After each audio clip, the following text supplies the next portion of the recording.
De la femme, la caravane a fait cap sur Matam dans le cadre d'une tournée nationale. Cette caravane est axée cette année sur la sensibilisation des femmes sur les nombreuses réalisations du plan Sénégal émergent. Il s'agit de montrer l'importance de cette politique dans l'autonomisation des femmes au Sénégal. Nous suivons tout cela avec Lamine Touré. Matam, à Dabia, Odeye, pour être plus précis, forte mobilisation. Elles sont venues de partout pour accompagner la caravane de la quinzaine de la femme.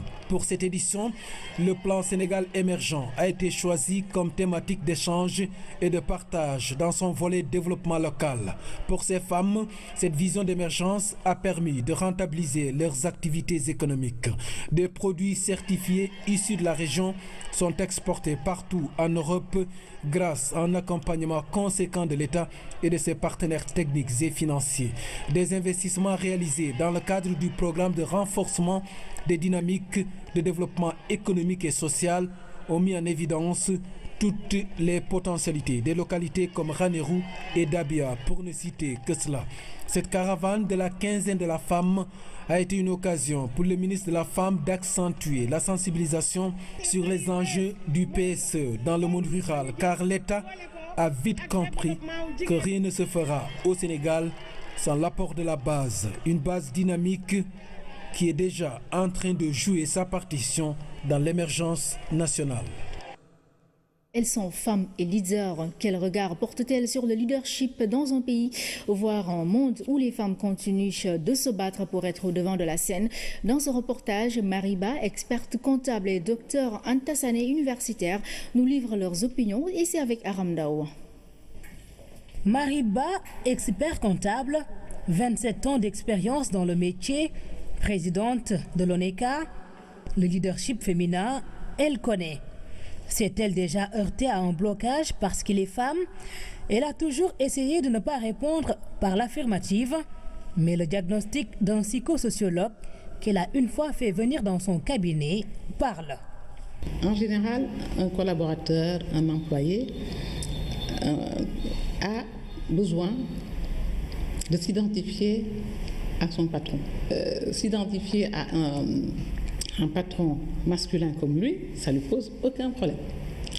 Mais se projeter dans l'espace, se projeter dans le temps, en disant que je veux lui ressembler, à elle, ça, c'est pas simple.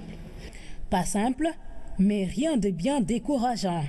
Nous sommes quand même dans un pays où malgré toutes les difficultés que l'on peut rencontrer, il est possible pour une femme de poursuivre une carrière relativement enrichissante. Maintenant, quand il s'agit de faire carrière au sein d'une grande entreprise, d'un réseau d'entreprises, je ne dis pas qu'il y a un blocage, mais je constate tout simplement que rares sont les conseils d'administration où moi je rencontre des femmes. Une femme à la baguette, un de ses collègues pour nous dire ce qu'il en pense. Je vois une attitude d'exigence dans le travail, une préoccupation de la qualité. Elle cherche la conciliation chaque fois dans le travail pour essayer d'améliorer, avoir le meilleur de ce qu'on fait. C'est ce qu'il appelle une touche féminine, cette touche qui suit Dr Anta Sané, celle qui a eu à coordonner les activités des jeunes leaders, qui a milité aux côtés de Hillary Clinton et qui enseigne les sciences po à l'université d'Howard, raconte son expérience. Dans mon département, j'étais la plus jeune femme parmi beaucoup d'hommes et de femmes qui étaient beaucoup plus âgés que moi.